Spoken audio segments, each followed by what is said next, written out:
Hey guys, welcome to target Sarkari Naukri. मैं हूं शायद अली। सुपर टेट 2020 की तैयारी में जीव विज्ञान यानी कि बायोलॉजी का तीसरा लेक्चर आप देख रहे हैं, जिसमें हम डिस्कस करेंगे डाइजेस्टिव सिस्टम यानी पाचन तंत्र को। बहुत इंपॉर्टेंट टॉपिक है, 1 से 2 क्वेश्चन यहाँ से ज़रूर पूछे जाते हैं आपके एग्जाम में। डिटेल में डिस्कस करेंगे।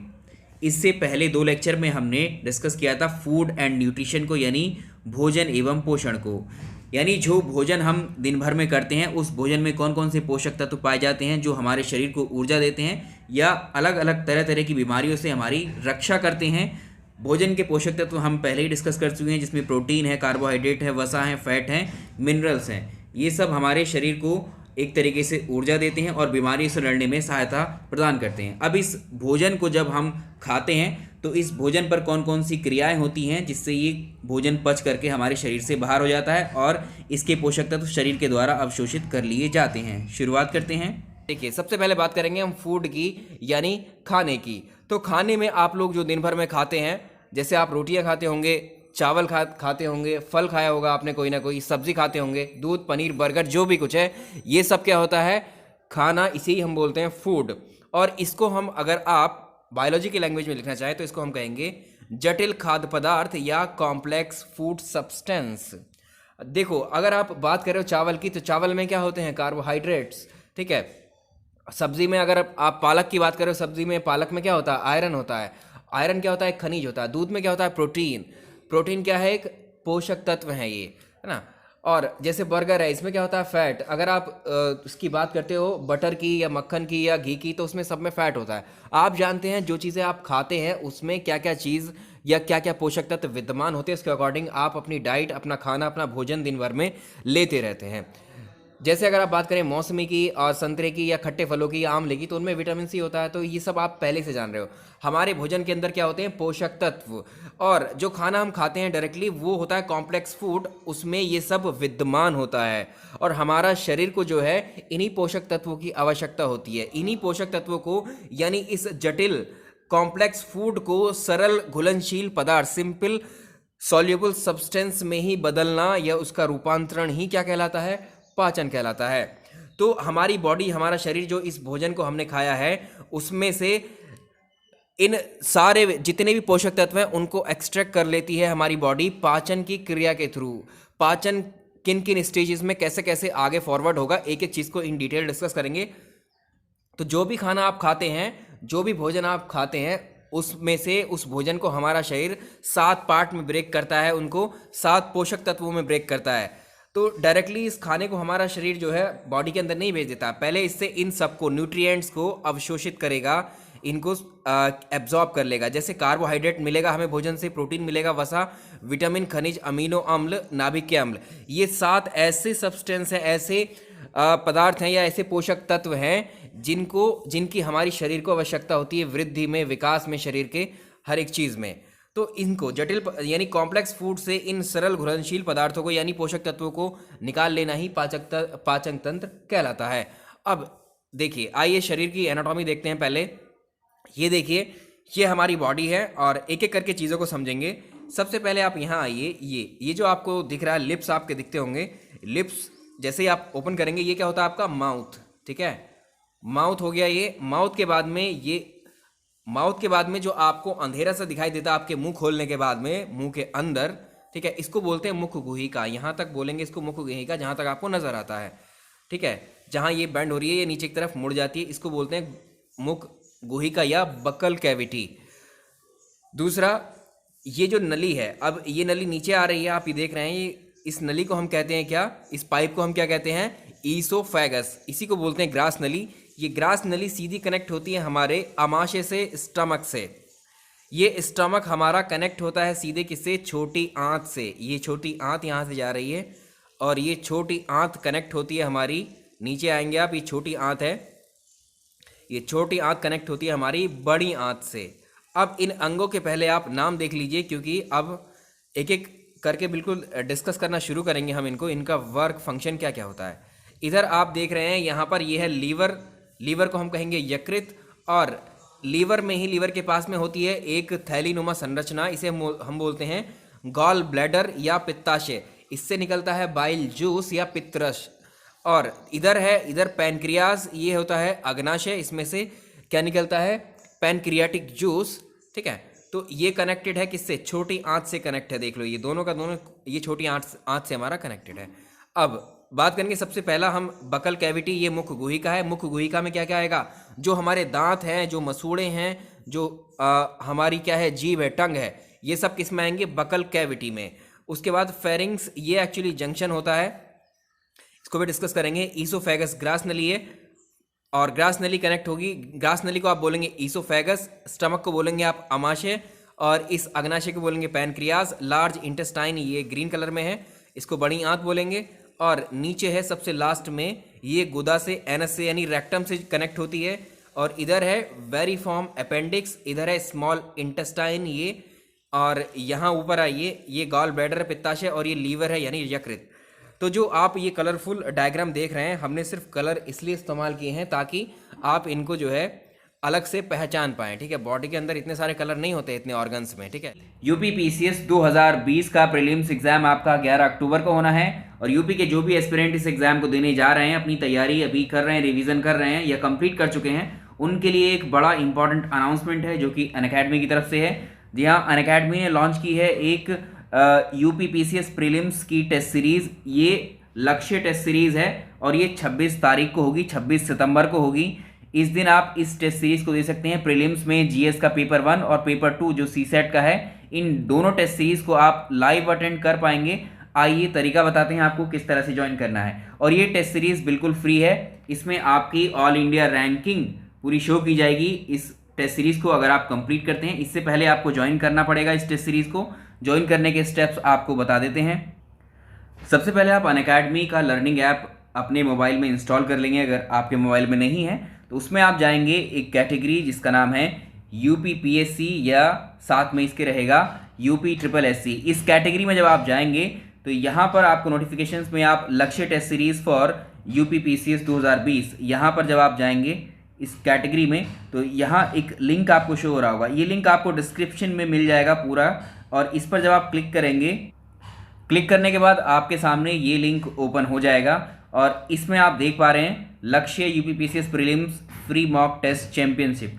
तो ये आपकी टेस्ट सीरीज 26 सितंबर को होनी है। और इसमें जो है मॉक टेस्ट, इसमें पेपर 1 जनरल स्टडीज़ का जो पेपर है इसको आप अटेम्प्ट कर पाएंगे। ये टेस्ट जो होगा आपका सुबह 10 बजे है ये टेस्ट सीरीज, और साथ में दूसरा जो मॉक टेस्ट है इसका पेपर 2 का वो 2 बजे होगा। इन दोनों पेपर को आप जो है लाइव अटेम्प्ट कर पाएंगे। इसको करने के बाद में नेक्स्ट डे पर इन पेपर्स का एनालिसिस किया जाएगा और आपको ऑल इंडिया रैंक भी अपनी दिखाई जाएगी कि आपने कितना स्कोर किया है और आपकी कितनी तैयारी अभी है। तो इसको आप यहाँ पर आपको एनरोल का ये बटन जो नज़र आ रहा है, इस एनरोल पर जब आप क्लिक कर लेंगे तो इस टेस्ट सीरीज का टाइमिंग और नोटिफिकेशन आपके पास पहुँच जाएगा ताकि इस वक्त लाइव अटेम्प्ट कर सकें आप इस टेस्ट सीरीज़ को। तो ये टेस्ट सीरीज़ आप सभी के लिए बिल्कुल फ्री है। इसको आप एक्सपीरियंस कर सकते हैं कि किस तरह से आप अपने एग्ज़ाम में क्वेश्चंस को अटेम्प्ट करेंगे। सारा गाइडेंस यहाँ आपको मिल जाएगा। पेपर 1 का एनालिसिस करेंगे मुकेश सर, और बाकी जो हैं सीसेट के पेपर के लिए अलग अलग फैकल्टीज़ आपको ये एनालिसिस करवाएंगे। तो इसको आप एनरोल कर लीजिए और इस टेस्ट सीरीज़ को ज़रूर ज्वाइन कीजिएगा। ये बिल्कुल फ्री ऑफ कॉस्ट है। Thank you. अब शुरुआत करते हैं। अब समझेंगे कि पाचन होता कैसे है। चलिए आज बात करते हैं। आपने कुछ भोजन खाया, कोई भी चीज़ हो सकती है भोजन में, कुछ भी आप खा सकते हैं, है ना। कोई फल ले लीजिए, आप चावल खा रहे हैं, तो आपने खाना क्या किया, अपने मुख से, अपने माउथ से वो अंदर की तरफ अपनी ज़बान पर वो खाना यहाँ पर आपने रख लिया। जब आप ज़बान पर खाना रख लेंगे तो उसको खाने को आप चबाना भी शुरू करेंगे। उस खाने को चबाना शुरू करेंगे, आपके दांतों का इस्तेमाल होगा उसमें, और आपकी जो ज़बान है यानी जीभ है यानी टंग है, उस टंग से क्या निकलती है, लार निकलती है, सलाइवा निकलती है। तो टंग में या इसमें क्या होता है, ये एक सलाइवरी ग्लैंड्स होती हैं जिसपे ये लार निकलती रहती है, उस खाने में मिक्स होती है, खाने को बना देती है चिकना, और ये दांत आपके खाने को पीस देते हैं, काट देते हैं, चबा लेते हैं। उसके बाद ये खाना नीचे की तरफ आता है, उस लार की मदद से यहाँ चिपकता नहीं है, अंदर की तरफ खाना वो आना शुरू हो जाता है। यानी जब हम भोजन को चबाते हैं, ये चबाने का काम कहाँ होगा, ये चबाने का काम बकल कैविटी में होगा। बकल कैविटी में 2 पार्ट हैं, एक तो जीभ है और दूसरे दांत है, ठीक है। तो ये चबाना, जब हम भोजन को चबाते हैं तो इसमें लार मिल जाती है, सलाइवा मिल गई उस खाने में हमारे, जो कि सलाइवरी ग्लैंड से निकलती है हमारी। और सलाइवा में होते हैं एंजाइम्स, जो क्या करते हैं, जो खाने में जो कार्बोहाइड्रेट यानी स्टार्च जो होता है उसको क्या करते हैं, उसको तोड़ देते हैं, ब्रेक कर देते हैं, उसका विखंडन कर देते हैं वहीं पर, और ये खाना अब नीचे की तरफ आता है और भोजन मुंह से जो है अब इस बकल कैविटी से कहाँ आएगा, ग्रास नली में। ये नलीनुमा स्ट्रक्चर जो आपको दिख रहा है ग्रसिका में आएगा, और इससे होकर के ये खाना अमाशय में हमारे स्टमक में पहुंच जाएगा। स्टमक, अगर स्टमक की आप बात करें, जो अमाशय है, ये अमाशय की ये भीतरी दीवार जो होती है, इन भीतरी दीवारों में क्या होता है, गैस्ट्रिक जूस होता है, ठीक है, पाचक रस होता है इसकी दीवार पर स्टमक की, वो जो है इस खाने के साथ मिक्स होता है, रिएक्शन होती है। और जो खाने में प्रोटीन होती हैं, हमने बताया हमारे भोजन में क्या क्या होते हैं, प्रोटीन, कार्बोहाइड्रेट, वसा, सब कुछ होता है। तो जो खाने के अंदर प्रोटीन और फैट होती है ना, वसा होती है, उसको पचाने में ये वाला जो पाचक रस है जो इसकी दीवारों से निकलता है, वो यहाँ इसको पचाना शुरू कर देता है, पचाने में मदद करता है। लगभग 50% प्रोटीन का जो पाचन है वो यहीं पर हो जाता है इसके अंदर। इसके बाद में ये पूरी तरह से नहीं पचता है स्टमक में ये सारा का सारा खाना, और ये अमाशय से आधा पचा हुआ भोजन, अब ये अमाशय हमारा कनेक्टेड है किससे, छोटी आंत से, स्मॉल इंटेस्टाइन से, तो ये खाना अब स्मॉल इंटेस्टाइन में चला जाता है। तो ज़्यादातर जो स्मॉल इंटेस्टाइन में हमारे क्या होते हैं, इंटेस्टाइनल जूस होते हैं, जो इसकी जो दीवार है, ये आप देख रहे हैं, अगर मैं इसकी बात करूं, ये आप मान लीजिए इसकी दीवारों पर ये है छोटी आंत, छोटी आंत की दीवारों के ऊपर जो है इंटेस्टाइनल जूस होते हैं, ये भी पाचक रस ही होते हैं एक तरीके से, जो इस खाने के साथ मिक्स होते हैं और इस खाने को पचाना शुरू कर देते हैं। इधर जो गॉल ब्लैडर है, इससे निकलता है क्या, बाइल जूस, यानी पित्त रस निकलता है। ये रस भी क्या करता है, कार्बोहाइड्रेट और फैट को पचाने में मदद करता है। ये भी कहाँ पहुँच जाता है, छोटी आंत में, और ये पैनक्रियाटिक जूस भी यहाँ भी। तो ये जूस जो है, बाइल जूस और ये पैनक्रियाटिक जूस, इस भोजन को पचाने में सहायक होते हैं, ये सहायता करते हैं इसको पचाने में। तो बाकी जो भोजन पेट के अंदर नहीं पच पाता है, वो पूरा का पूरा पाचन अब किस में होता है, ये छोटी आंत में ये सारा खाना पच जाता है। सारा खाना पचने के बाद में छोटी आंत में ये पहुंचता है, बचा हुआ जो है बड़ी आंत में। बड़ी आंत में जो भी जो अनावश्यक पदार्थ होते हैं, पूरा भोजन पच जाने के बाद छोटी आंत में जो भोजन बचा वो बड़ी आंत में आ जाता है। बड़ी आंत में जो अनावश्यक पदार्थ है जो नहीं पचे हैं, उसमें जो पानी होता है उसको हमारी बड़ी आंत अवशोषित कर लेती है, और जो भी वेस्ट मटेरियल बचता है ये सारा का सारा मूव करते हुए एनस तक पहुंच जाता है। एनस तक पहुंचने के बाद में ये गुदा जो होती है, रेक्टम होता है, यहाँ पर रेक्टम में इकट्ठा होगा, उसके बाद में ये गुदा यानी एनस से हमारे बाहर हो जाता है शरीर से। और इसी को हम कहते हैं क्या, मल कहते हैं, या इसको कहेंगे हम फीकल मैटर, ठीक है। तो ये प्रोसेस है इस खाने को पचाने में, किस तरह से काम हो रहा है हमारे शरीर के अंदर। अब हम जो है बात करेंगे सबसे पहले कौन कौन से प्रोसेस इसमें अपनाए गए, क्योंकि क्वेश्चंस बनते हैं। अगले जो लेक्चर है उसमें हम बकल कैविटी से शुरू करेंगे, यानी कहाँ से, बकल कैविटी में हम दांतों से शुरू करेंगे। दांत कैसे होते हैं, कितने प्रकार के होते हैं, उन पर क्वेश्चंस बनते हैं आपके।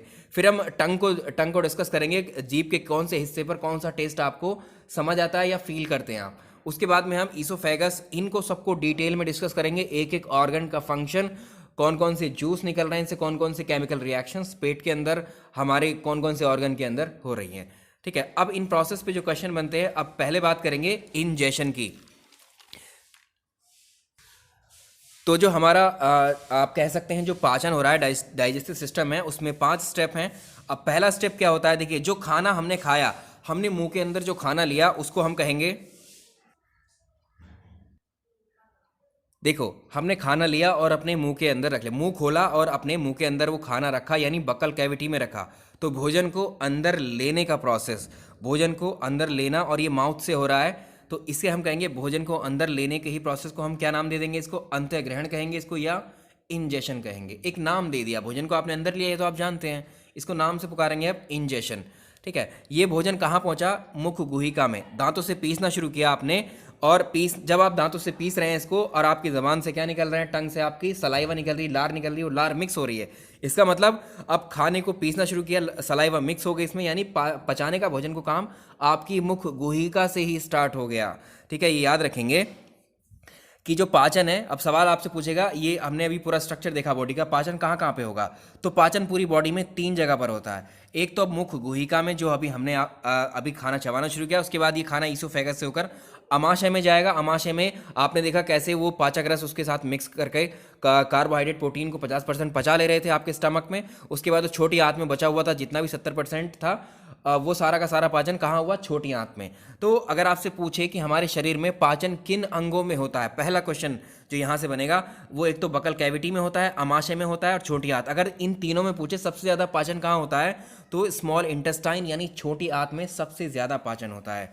ठीक है, तो पाचन आप कह सकते हैं कि पाचन कहाँ कहाँ होगा? बकल कैविटी में, स्टमक में, स्मॉल इंटेस्टाइन में। तो अगर इन तीन जगह पाचन हो रहा है तो ये पाचन हो गया।